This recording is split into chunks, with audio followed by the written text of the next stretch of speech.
Boom. We God did damn. it. Triple T, baby. The voice you're hearing, it's me. It's Matt. It's Beard Laws. Joining me, as always, is Goo. I'm Goot. The Yo-Yo King is taking Taco Tuesday off this week, and he'll be back next week. And the year was chosen, for anybody that maybe listened or maybe didn't, was 1971, chosen by Yuben Huakanoff, who did a guest appearance, because we did 2008 last week, and that was the year he graduated. And I had some people like Sarah from In a Pickle Radio. I was like, he graduated in 2008. Holy shit, that youngin'. I know, right? It's so weird to hear that. It's like a reality. It's like, wow, I was almost done with college. I'm like, wow. Then I went overseas and I was like, wow, he's that young. Yeah, 5 years definitely makes a difference. But no, you've been the old baby of the group. We'll take care of the young boy. So just got to get him drinking some water. But speaking of good water, that fixed vodka that is in the background of Goots there, I'm working on my empty bottle so I can get one back there. But hey, better water, better vodka.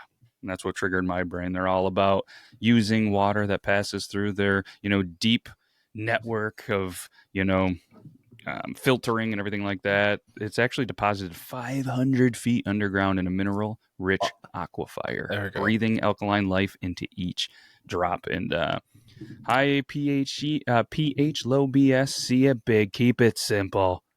It's good. I love the map in the background. It's cool, right? And that's only on the bigger bottles, I believe. Yeah. No, maybe it's on the little ones too. I don't know. I only buy them in big bottles. Right. But obviously, you're looking at it. You've tried it. You like it? Oh, yeah. I love it. It's so good, right? It's so fantastic compared to like Smirnoff, the other crap that's out there. Yep. So yeah, I'm actually doing an infusion right now. I put a little bit in there with like mixed cranberries and peppermint candy canes. Mm-hmm. So cook it up stuffing for Christmas. Oh, I like that. That's going to be good. Yeah, I've just been straight. I tried a little bit of a sip just there, and I love that it just didn't have that burn. Mm-hmm. Not that I'm not the type of guy that just does a little sip of the vodkas or shots of them. Definitely not. But I had to try it. It was good. It's fantastic. I've been doing that and some club soda, and I'm going to partake in some of them today. And I'm actually going to the wife's friendsgiving, and I'm going to bring the bottle and let the ladies out there try it, and hopefully get them drinking the best fixed on it. Again, we're gonna fix America. It's vodka with a purpose. Check it out, fixvodka.com. We don't even have a code because we just want them to continually, just more sales. It's better for everybody, and the owner is amazing. And they even have some recipes on there. So go if you're looking for a inspiration cocktail, check it out. You know what? I'm going to try one today. I think I'm going to try on their website. They have one called the Skinny Fix. Mm-hmm. I'm going to try a couple of those because you know what it is? It's what I drink all the time. It's vodka and club soda, baby. I'm not going to garnish it with a lemon wheel. I'm not that fancy. Fancy. But, the one with the soda, sweet and sour mix, triple sec, that sounds good. Anyways, today's 1971 Goot.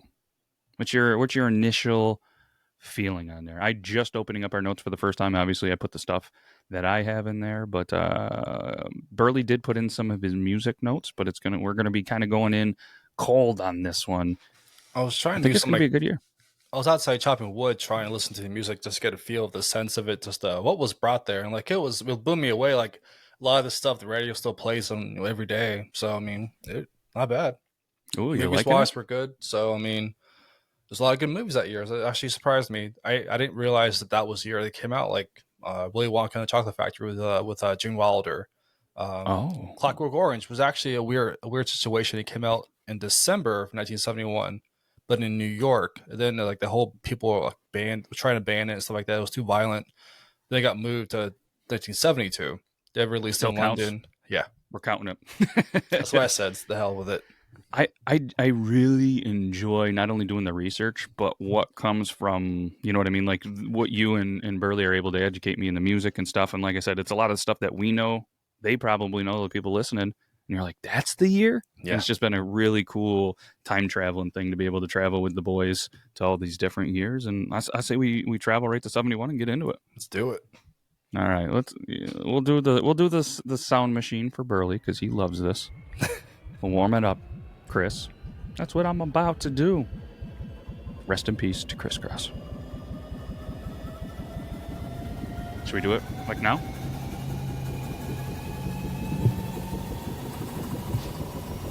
It's gonna blow!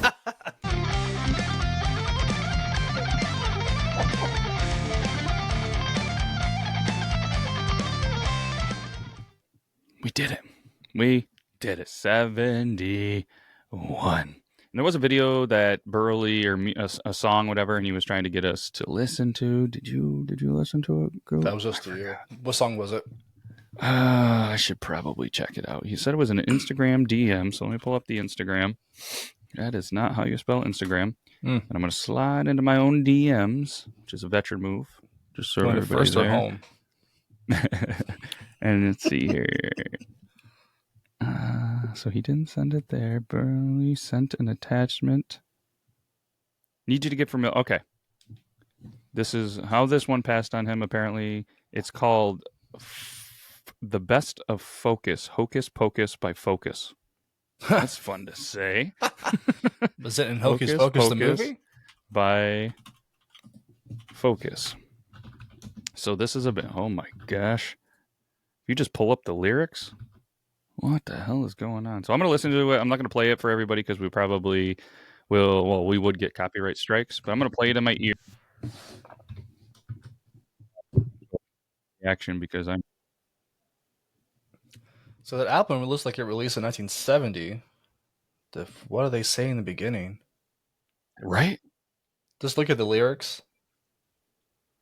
What the hell? So I'm 30 seconds in. It's still just music, like the intro. It's pretty good. Oh, you would know it. Yeah, it's like I'm not even going to try to sing it, but you know the song 100%. Mm-hmm. It's awesome. So yes, it's been covered like numerous times, like the Foo Fighters and like other people. It's appeared in like many films and TV. Like Everyone Lost Their Mind and with the Baby Driver that came out in 2017. Wasn't that song? So I'm gonna put. We're probably gonna get straight, but I'm gonna play it for you because that way you'll be like, "Yep, okay, yeah, I know this." Just reading the lyrics. Reading the lyrics, I caught it. So I'm like, "Oh, that was in Baby Driver, one of the drive scenes." Yep. Yep.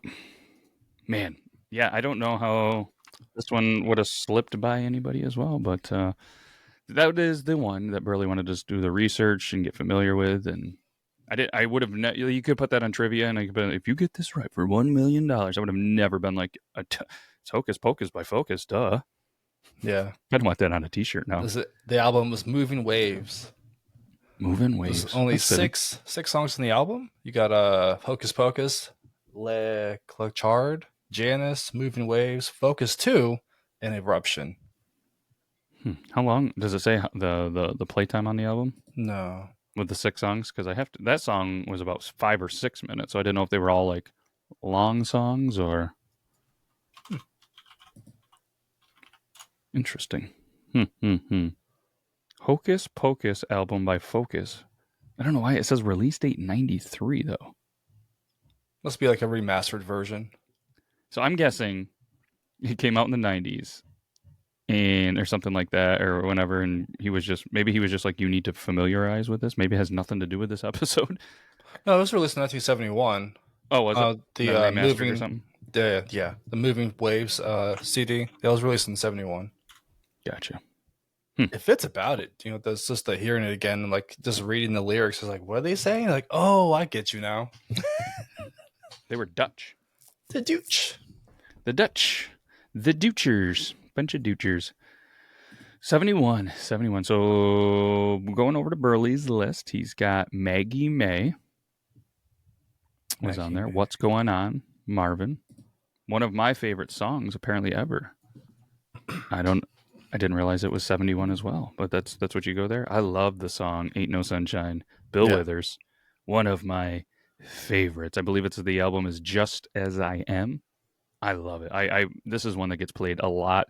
I have one of the original releases. It's been played so many times before I bought it, and it skips every once in a while, but That's part of vinyl. But I absolutely love that one. If you haven't, save yourself 2 minutes and 10 seconds or so of your day and go listen to Bill Withers. Ain't No Sunshine. You got to be in a little bit of a mood sometimes, but. Yeah, for any day. Didn't DMX cover that? Did he? I think he did for one of his movies he did with Steven Seagal. He did No Sunshine. Yeah. Yep. Okay. Yeah. No shit. So, yeah, I'm assuming it's the same song, but interesting. DMX. That's funny because randomly me and the wife were traveling yesterday and we were heading to a game and I was like, put something on, just something random. And she puts on DMX and she's like, what? Because I've been making random DMX jokes like with the dog barking and our dogs will be going nuts. I'm like, easy. What is DMX here or something? Nice. What else we got on his list? Repeating. I don't know what that means. He just put repeating shit. Maybe that's a song, maybe it's not. But Take Me Home, Country Roads. Mr. Sunshine on My Goddamn Shoulders. Super Troopers. Super Troopers. Oh, that's a good movie. Are they making a third one? Yeah. Oh, it's going to be so good. They have a script for it. I think they're just trying to finalize everything and get the money and studio and all that fun stuff. I've seen a couple of the boys starting to hit the podcast tour, so I was assuming a Super Trooper 3 was coming out, but then it's like, oh, maybe it's one of the TV shows, or maybe it's this, or maybe they are some busy dudes, the Broken Lizards, or whatever they are, right? Yeah, Broken Lizard. What else we got? CCR, Seen Rain. We got Layla, Midnight Rider. I like how we put Hocus Pocus, or holy shit, exclamation point, exclamation point, exclamation. Riders of the Storm. Behind Blue Eye, Brown Sugar, Witch Queen of New Orleans, I Just Want to Celebrate, She's a Lady, Mr. Big Stuff, Superstar by the Carpenters, Paul Revere and the Raiders, Shaft by Isaac Hayes. That won best musical score for the Oscars that year. Which one was that, Shaft? Yeah, Shaft, the original score for that. No shit. Yeah, One Bad Apple, the Osmonds. Was on one of the top charts of the Billboard year-end Hot 100 singles. Knock 3 times. Was it Knock 3 times on the ceiling? I remember that one. Man, there's some good ones. Brown Sugar, I think we might have said. What's Going On? Marvin Gaye was also there. Mm-hmm. Signs. I Found Someone on My Own. There's some good songs. Kind of like you said, there's a lot of songs that are still played on jukeboxes when you go out to have a beverage. I'm still potentially probably on the radio, still in some movies. It's a good year. We'll have to see potentially where it ranks. Obviously, we're not going to do a live ranking without Burley, but come back next week and we'll give you a live ranking on our music and our movies. This has potential to be up there on one of mine. I think so. Man, Riders of the Storm, Doors. How do you feel about the Doors? They had that, Love Her Madly. It's all about Van Morrison, man. He was a legend. His voice was so iconic and just he did so much good. I mean, it's one of those weird situations like with him dying so early. I mean, with him dying early, it was kind of a good thing for him because, if whatever he was doing with like a synth or whatever he was trying to do is later in his career, we don't get really to hear that much. You hear all the good stuff at Doors, his solo stuff. I mean, Brown Eyed Girl. I mean, just it's incredible the stuff he's come out with. Yeah. Well, they had the Doors chronology. There was 13 that came out in 70. L.A. Woman came out in 1971, and this is Other Voices was 1971. They were busy. They were pretty busy. But yeah, they recorded it December of 1970, January 1971. The L.A. Woman one that obviously featured Love Her Madly, Riders of the Storm 71. They recorded it in pretty much 2 months and then released it in April. It's a quick burn and turn. That is wild. But have we mentioned Black Sabbath yet? They were around. I didn't. If I mentioned it, was it they had what was it? Where did I see them? They're Masters of Reality. That was Zen too, huh? Yeah. Huh. Yeah, Rolling Stones, Sticky Fingers. That came out that year. Yep. No, that okay. Janis Joplin had a hit too. Me and Bobby McGee. Yep. 71. Wow. John Denver. That John Denver's full of shit. You got a friend. Yeah. 5-man electrical band. I don't know. I know them. I don't think they came out. They put out a single, Signs. Oh yeah. Huh. Interesting. They had a mild success in Canada. Are they Canadian? Yeah, okay, yeah, they're a Canadian rock band. Canada, still, still, still being prevalent in here. The 5-man electrical band known as the Staccatos. Which They didn't doesn't start really AIDS. seem. Those 5 people. They were from Ottawa, Ontario. 45 minutes from me. They had Half Past Midnight, Absolutely Right was 71. I'm a Stranger was 72. But they're best known for their hit single Signs from 1971. Educational show. Speaking of education. She's a Lady Thanks, by Tom Jones is more prevalent today than ever, right? You are kidding. Well played. Zip. Yep. Brought to you by Timberay. That's a Timberay moment. I would put my Timberays on, but then I would not be able to see anything or see the notes. But let's do the prices real quick. We'll talk about sports, and then we'll get into some movies. This might be a little bit of a shorter episode because it turns out we are pretty busy jam-packed dudes, especially at the time of the recording. And Goot's like, I got wood to chop and listen to my 71 tunage. Price of gas was about 36 cents a gallon. A new car was about $3,500. A new house was about $25,200. A postage stamp was about 8 cents. Loaf of bread was only a quarter. Movie ticket was only $1.50. Gallon of milk. We love our milk, and talking about it apparently was $1.18. To go to college at a public school, your tuition was about $400 or $500. Jesus, that's $1 now. Yeah, right. So postage stamps, does that count as, did they have forever stamps back then? When did forever stamps start? That's a good question. I don't know. Let's ask the internet. When did forever stamps start? 2007. Oh, wow. So we grew up in the era of the, but back then they'd raise them every year. You'd have to raise them. Then you'd have to buy the ones to offset them. I wonder how much money was lost in just buying stamps. You know what I mean? Like, yeah. I would have to imagine you could still go buy them. I mean, if they're 8 cents, the next year they went to 9 or 10 cents. Did they have the penny stamp still? Did you have to go there? And you have to imagine that they were low at a time when it was used a lot.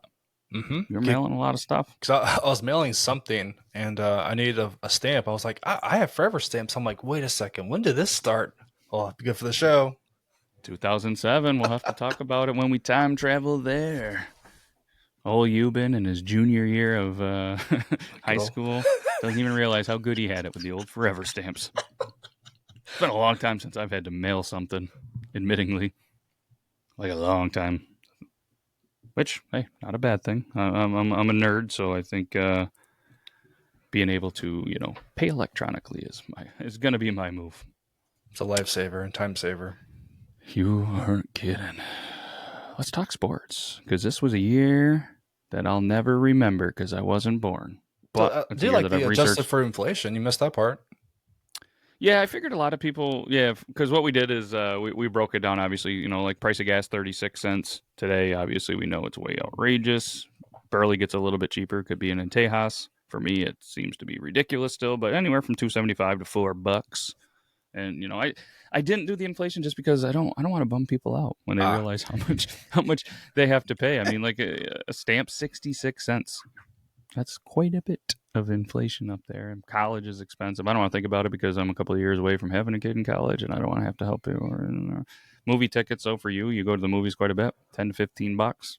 Yeah, about $10 for me. But what makes me, I don't understand, if you buy it online, then you get charged with a convenience fee. It's like, I didn't get a receipt or a ticket for it. What the hell is this? Mm-hmm. Just paying you for you paying online. Yep, because it's convenient for you, you're going to pay extra. You need to open your own movie theater and get rid of them damn convenience fees. I got to fight the major studios like Disney. I got to team up with Tarantino to start that mess. Yeah, good luck with that. I take it back. You do not need to start your own.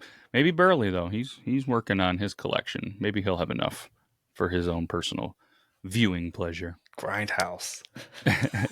Yeah, let's go sports, because in baseball, my Pirates, that's when they were last pretty much relevant then. In 79, they won the World Series, beat Baltimore in 7 games. Roberto Clemente, World Series MVP. I could go on and on about the 71 Pirates, but I'm not gonna. That was the good times. Super Bowl champs was the Baltimore Colts. They defeated the Cowboys 16-13 in a game often referred to as the Blunder Bowl.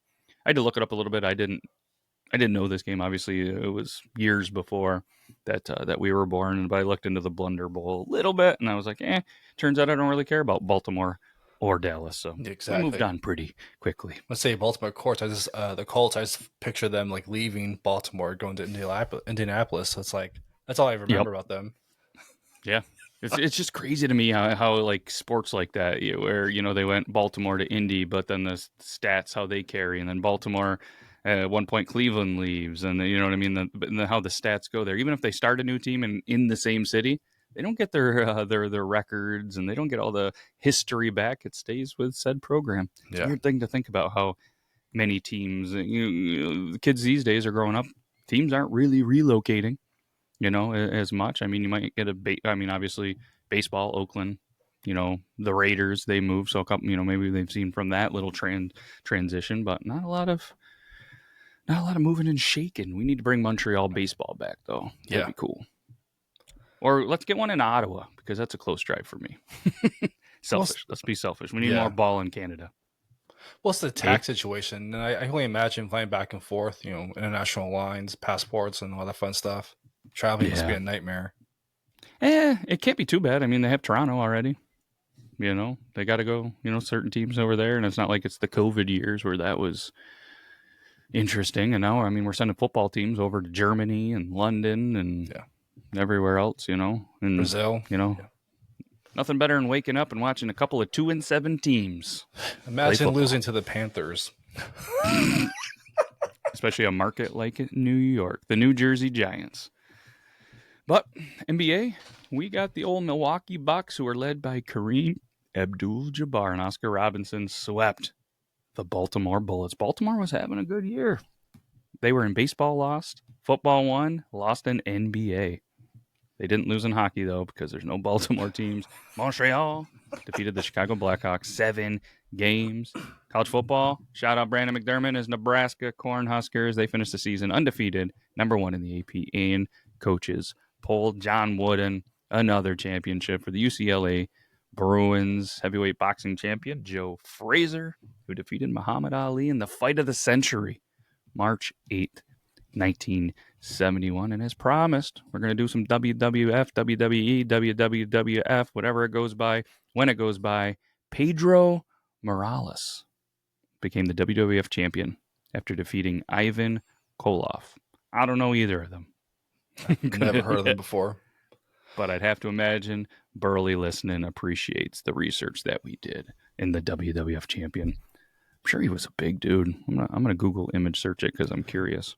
Well, it's funny. Like, you said wrestling, so I saw on Twitter like there's this guy he kind of had like a cane mask, but he just like his finisher move like gets like a bag and like it's supposed to be cocaine, so he just does this and like gets hyped up and like just knocks the person out and wins. I'm like, I saw it on Twitter. I'm like, they need to bring him to WWE. I'm like laughing. I'm like, that would work. That'd be pretty funny. That would be hilarious. Look at this guy. This was the WWF champion in 1971. Is he related to the Rock, Puerto Rican? Jesus. How tall? Looking at it real quick, do you think that is a tall dude? Holy cow. I don't know. 5'11", 6 foot. 5'11", 235 pounds. Diesel, brick shit house. Yeah. Huh. Either way, that was your champ. That was your champ. I mean, steroids were flying in the 70s. That is not looking like a steroid guy at all.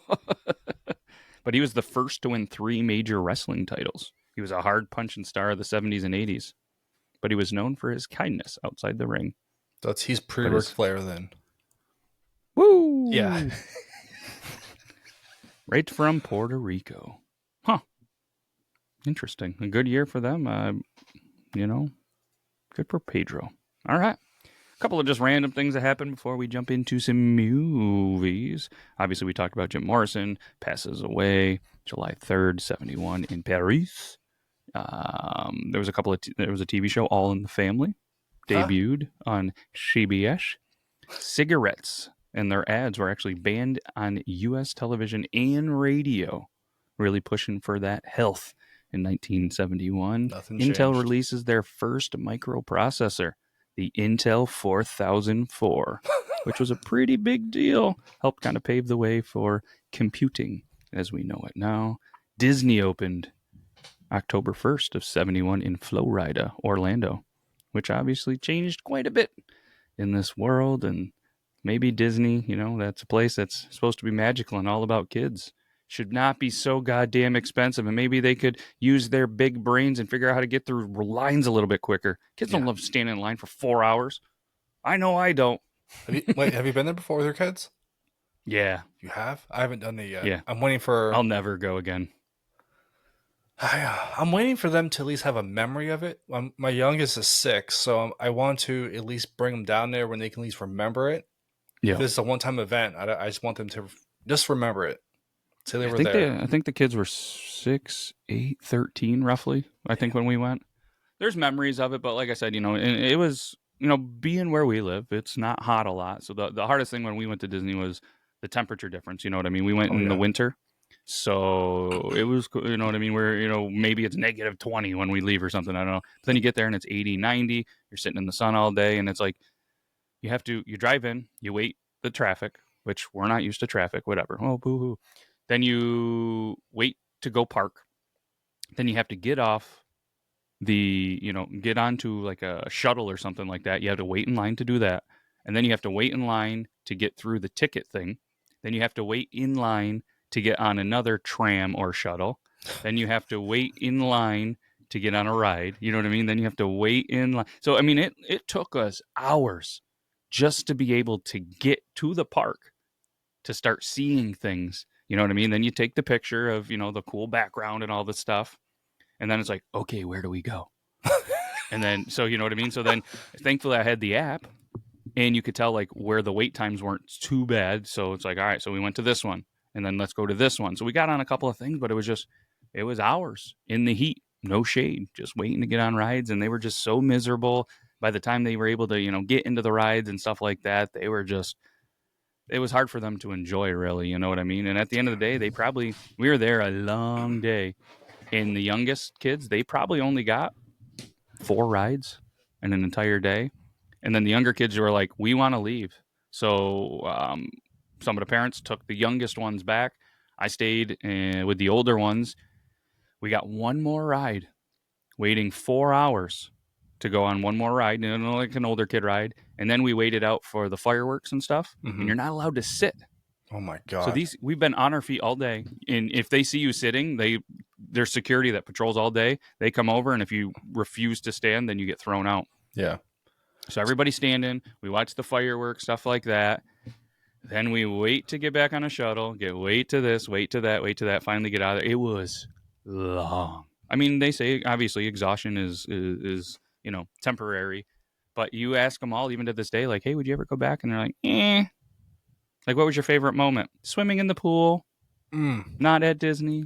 I'm like, so we can just take a trip to somewhere with a pool and you'd be happy. Yeah. Am I glad that we were able to, give them that magical moment? You know what I mean? Obviously. Exactly. But it's a lot. You said the exhaustion part. So, like, when I go down to Universal Studios for the Halloween Horror Nights, that night I'll walk about 20,000 steps. So if you do that all day, imagine like a 6 to 10-year-old kid doing that, maybe 30,000 steps. They're going to be dead tired, and you got to buy a stroller, and it just ruins the whole day. It just sucks the energy out, and like they're not used to that. Yeah. So like where we live, very small town, you don't have to wait in line whether you're going through a drive-through. You don't have to wait to go to a restaurant. Like, it's just, I'm not making it's just not there. It's not the life that we live. Or have to buy a speed pass just to pass the line. Pay extra to pass the line. Then still wait. See, we looked into that, but at the end of the day, you still have to wait quite a bit for the speed pass, and you can only use it like once every so many hours. Like, we did the math, did the research, and it's like you might get ahead of some, but then like it's this weird thing. You're supposed to be magical. It's supposed to be this, and people are like getting mad at you and the people in the speed pass for cutting in front of you. Like, I've been there, like, they're paying for it. It's part of the gig. Like, relax. But the kids don't see it that way. You know what I mean? And the thing that was the biggest takeaway for me was looking around and just seeing parents arguing, kids crying, kids exhausted. Like, for being a magical place, there wasn't a lot of magic in that place. It was crazy, like Disney adults and just, parents scrambling and yelling just to get that one picture where everybody smiles, and then it's back to just miserableness. And it was just, I don't know, it just wasn't in my opinion. And like I said, when they were on the rides and stuff, it was a good time. I'm not complaining. I know that's part of life, but it didn't seem very magical and happy to me. Oh, I can't wait to go through that. Yeah, and hopefully you have a much better. But you're observant like me. Like, I'm always looking around. I'm just not seeing a lot of happy. There was a lot of crying, a lot of sweating. Not just art, like just in general. You know what I mean? Miserable. And then we were thankful we were able to like sit through one of the parades, so we got to sit from there. But even there, like, we were there early. We knew when the parade was going to happen, where to go. So we're sitting down on the sidewalk and just inconsiderate people like trying to get you out of the way so they could sit there, and you got to move, like, and it's like, where's the common sense, where's the courtesy? Like, just none of that. It was just my family cutting in front. It was miserable, man. Yeah, I can only imagine. Yeah, well, there was a rant. Didn't mean to do that. Sorry about that, everybody. Hopefully you tell us all about your Disney moments. Hopefully they were so much better than ours. Evel Knievel performed his infamous Snake River Canyon jump in 1971. That was wild.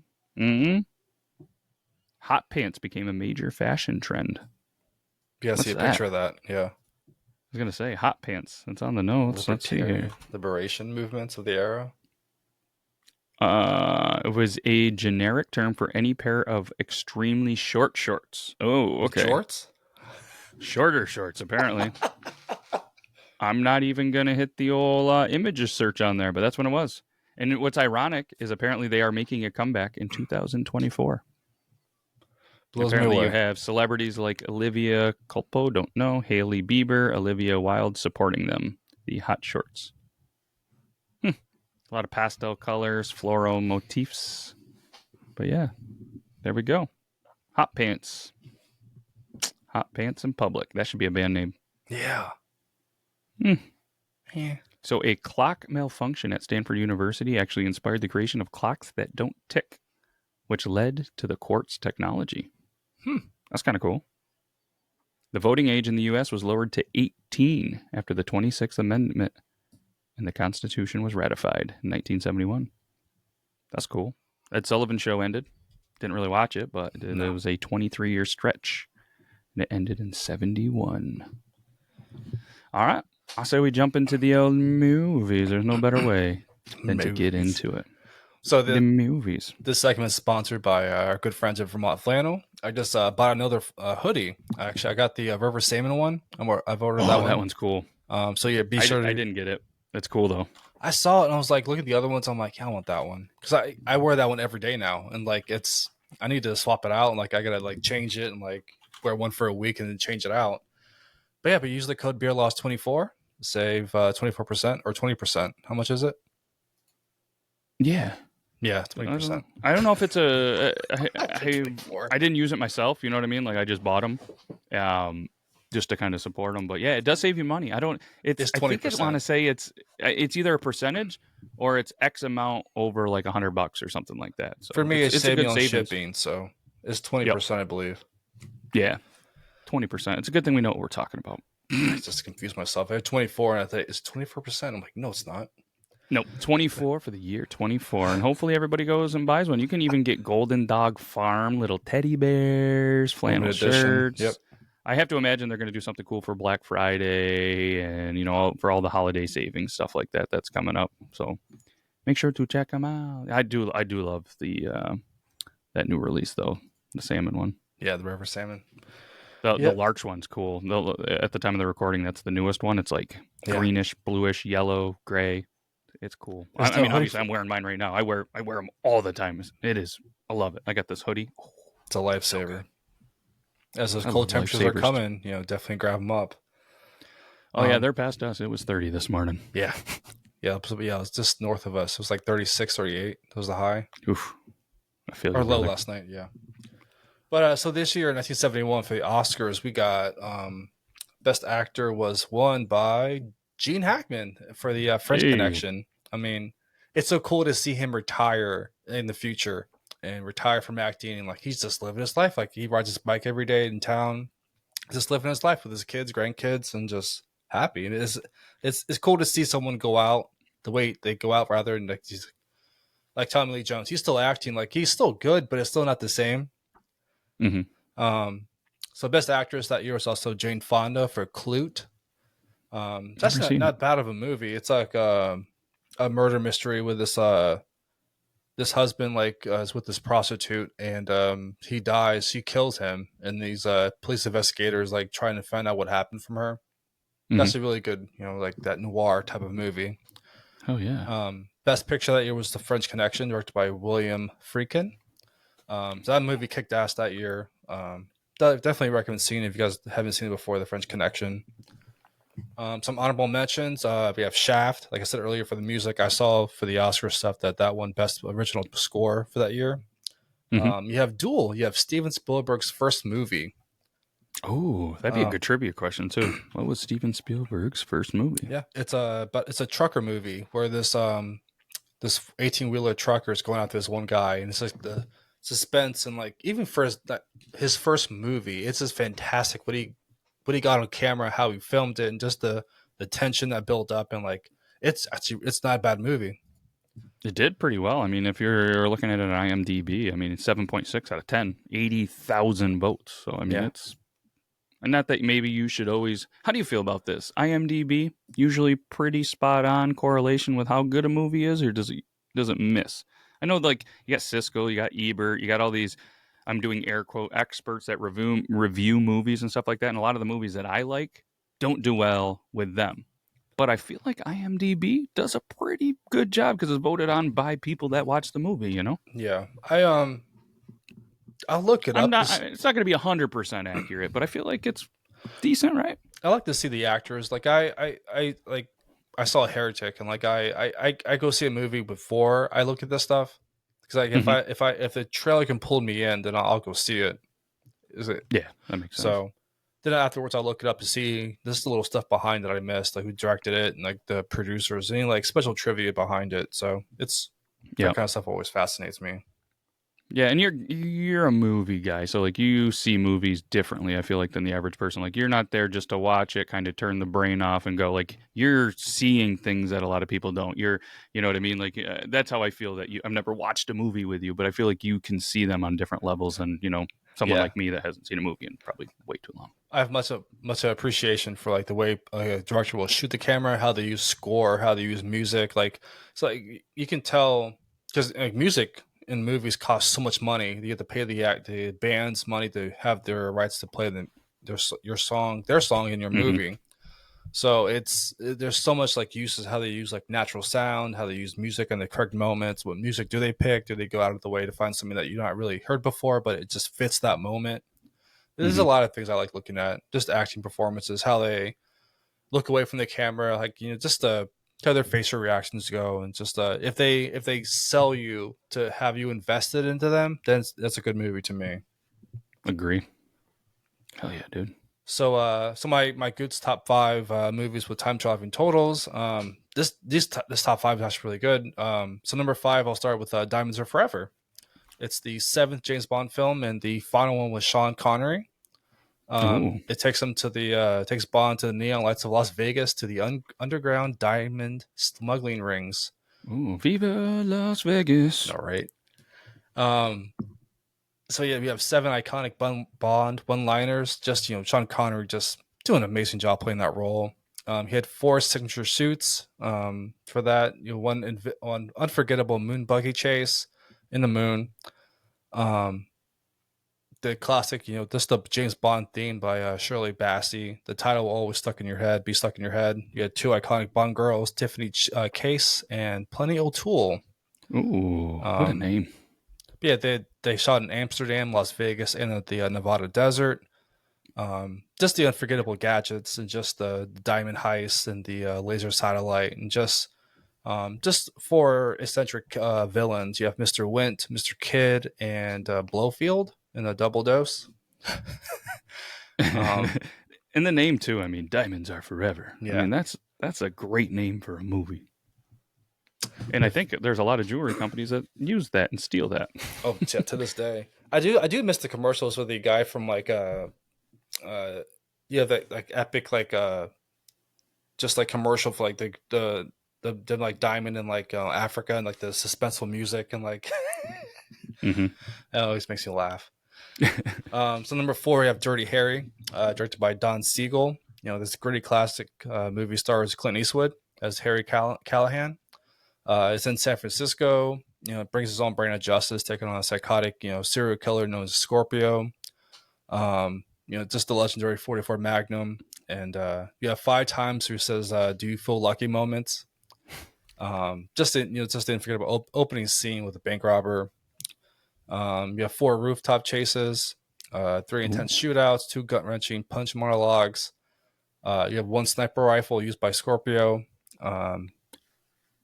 Just an unforgettable moral showdown with Harry Clint Eastwood. Just moving from westerns to like a new type of action movie. It was something else to watch and see. I mean, this spawned like I think 3 movies off that.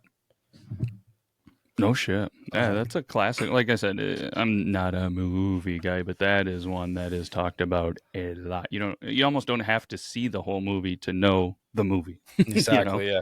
It's classic. Do you feel lucky? And like, everyone knows that's Dirty Harry. Mm-hmm. If you see a 40 Magnum, that's Dirty Harry. And the artwork on the album there's so many spin-offs just of that, whether it's a T-shirt or a music album or whatever. The Simpsons, yeah. They have one scene with Scorpio. He's like the head of when the Simpsons move, and the head of it, Scorpio, he's a bad guy, and you have Bond there as well. So it fit 1971 in a capsule. It's really, really cool. Yeah, it's well done. So number 3, you have Willy Wonka and the Chocolate Factory. I forgot this came out in 1971. It's directed by Mel Stewart. Starring the legendary Gene Wilder. Just the bizarre world of like going to Willy Wonka's like candy factory. It would be so cool if they could make like a horror movie out of this. I'm not sure who owns the rights to it, but if they took this from like PG-13 to like rated R, I mean I think that would set records and they make a good amount of money back. Yeah, I mean there was enough murder and stuff inside it, that kind of were overseen because it's kind of seen as a kids movie. Let's go get some chocolate, and then you watch it. I mean, when we grew up, when you first saw it, you watched it as a kid, right? I mean, cool, yeah. I don't know how many people are seeing it for the first time as an adult, and you're like, as a kid, this is so cool, chocolate. Oh, that person got real big and they died. Yeah, I mean, there's a lot to that movie. Exactly. So there's 5 golden tickets. There's actually only 10 Oompa Loompas in the movie. Really? There's the 3 jaw-dropping like candy rooms, from the chocolate river to the fizzy lifty drinking room. Just the classic songs that come out of this. Just the pure imagination. The Oompa Loompas lessons. People. It's iconic to this day. The boat Aren't they ride. redoing it? They're doing like a prequel. Is that right? That came out 2 years ago with Timothy Chalamet. I thought there was something. Hugh Grant was like a Oompa Loompa, like a mini. They did like they used his face, but yeah, it was like that came out 2 years ago, I believe, or last year. Gotcha. Just Wonka or whatever. Yeah, gotcha. It's more of a musical. I never saw it. It's on Max, but I never cared to watch it. If my kids have interest in watching, I'll watch it, but it's not for me. Yeah, no, not for me. But okay, Willy Wonka. I was reading something too, and this is coming out. Willy Wonka and the Chocolate Factory, 2024 film. But then it says on this website, Willy Wonka is a 2025 American fantasy family comedy musical directed by Brad Bird. Was that the one that came out? Yeah. Okay, so yeah, it looks like it. It says, I don't know, the internet's weird because it says 2023 movie, then this one says 2024, then there's something this one's saying is going to be released in 2026. Apparently you can have a website and just post dates of everything. Oh, so wait, Wonka, so I don't know if... You were referring to Wonka 2, looking up real quick? I just typed in Willy Wonka movie 2024, and then there was 18,000 different dates for different stuff. So that's why I didn't know if maybe they were releasing a new one. But the one that I was thinking of is the one that was already released, that you kind of were talking about, the musical. Yeah. It's kind of like a prequel type thing, right? Yeah, this is before him. He was like a young adult.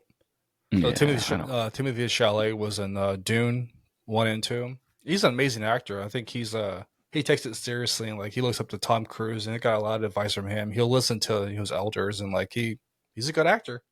Yeah, I'm Um, sure it did well, and I'm sure it was all right. I just like me, like kind of with you. I don't have any interest in watching it, but apparently I like the idea of it. You know what I mean? Like let's get some people to see the prequel. Let's do newer graphics, newer story, and then maybe the new generation will fall in love with the 1971 classic. yeah.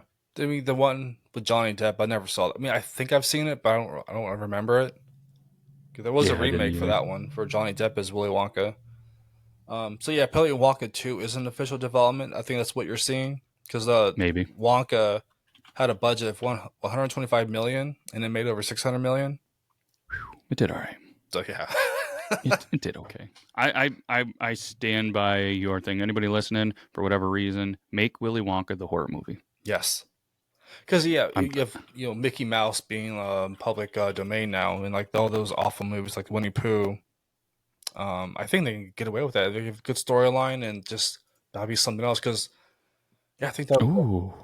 Okay, here we go. According to my Google search and the AI overview, a horror movie based on the viral Willy Wonka experience is in production and is titled The Unknown. The plot is a couple who are grieving the death of their son, Charlie, flee to the Scottish Highlands to escape their grief, but encounter No, that doesn't seem like it's there. I was like, what? But it says The Unknown, a terrifying Willy Wonka horror movie. Dive into the chilling world of The Unknown, a horror movie based on the mysterious character from the Willy Wonka experience. Follow a couple haunted by tragedy as they encounter evil in a Scottish Highland. I don't know. That's just what the internet's telling me. I guess we'll have to check in and we'll give you guys a new update. But it's apparently going to be released in late 2024 from ScreenRant.com. It's a Caledonia Pictures. I have no idea. There we go. So maybe it's going to be a thing, but maybe not exactly how you envisioned, but maybe it'll be decent. So keep an eye out for The Unknown. Interesting, right? You just looked it up? I was looking at something else. But yeah. Sorry. Yeah, I don't know. I don't know. You'll have to let us know if it's there. It's in development.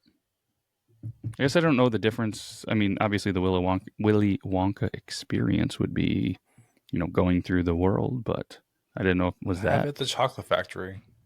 But yeah, that's something they could tap into. I may have to reach out to some people, get that idea out there. Oh, it's okay. So there was a Willy's chocolate experience, was an unlicensed event based on Charlie and the Chocolate Factory that actually took place in Scotland in February 2024.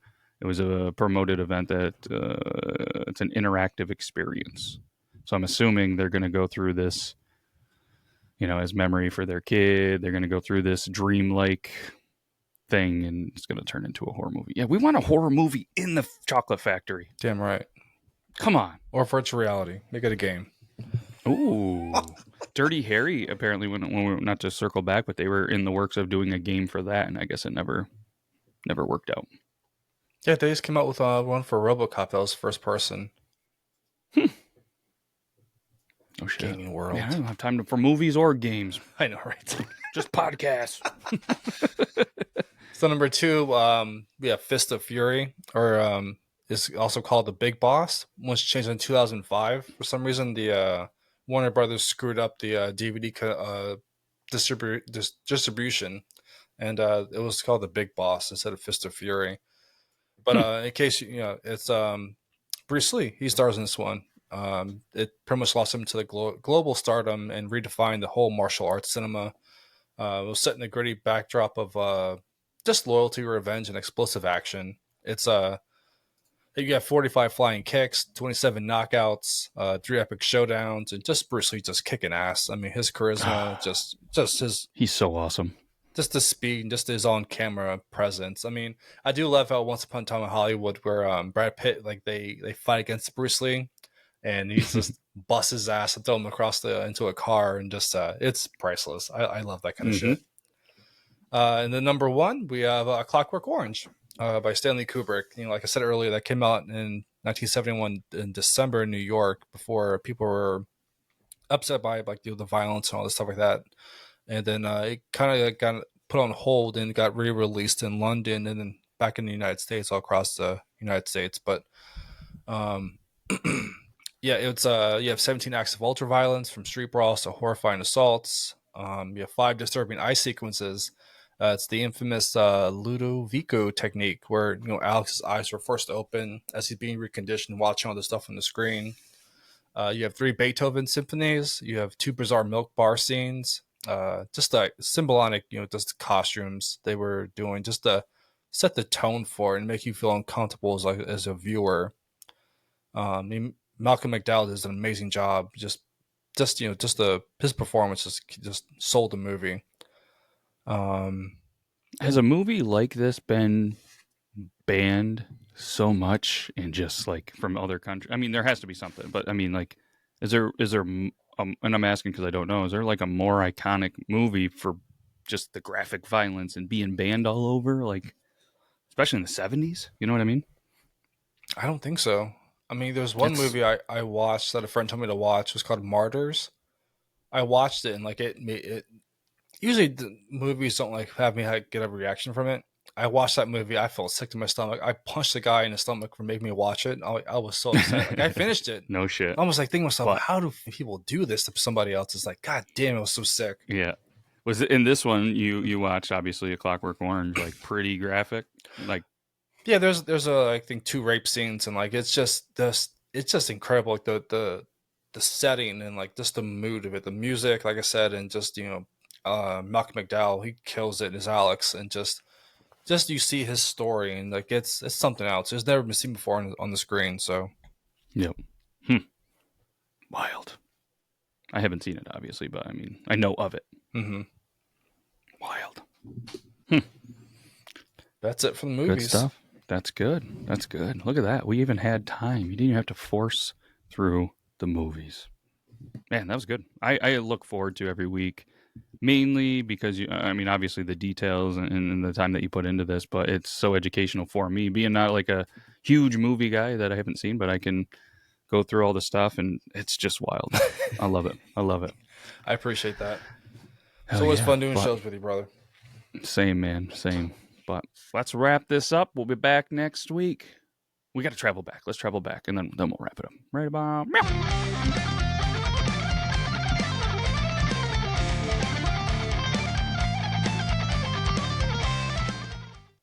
We did it. Can't thank you enough, Goot, and everybody for listening. Check out the friends of the show in all the descriptions. We've talked about the Fixed Vodka. We've talked about Vermont Flannel. Go check out our friends, Copper John's, baby. Use code BEARDLAWS. Get that stash. Get that beard looking good. And obviously the hat I'm wearing, it's Shinesty. Go check it out. Use code BEARD15. Wear some comfy undies. I got one right now. It's a bear shitting in the woods. Not only is it funny, but it's awesome. And I'm going to tell you right now, one of my favorite parts of them is once you buy from them, you get some emails. And sometimes, it's part of the thing. You get the emails. They want you to buy more, but their creativity on their emails are unbelievable. I got one from Bill.Mays. Billy Mays here, and they put a fun twist on that at Shinesty. It's awesome. I highly recommend it, and I feel good. There's nothing better than putting on a nice, comfy pair of underwear early in the morning, or in the afternoon. Goot wears about 7 different pairs of underwear throughout the day. It is what it is. No, check them out. Shinesty, use code BEARD15. Can't thank you enough. We'll be back next week with what year? I don't know. You'll have to come and check it out. We're getting closer and closer to Thanksgiving. So, speaking of thankful for you, Goot, Burley, and everybody that has listened. We'll be back next week. I got nothing else. You? No, nothing else. Yeah, nothing else. All right. Hopefully everybody has a good rest of the week or the start of the week, or don't. I don't know. I'm not the boss of you, so that's all I got. Okay, bye.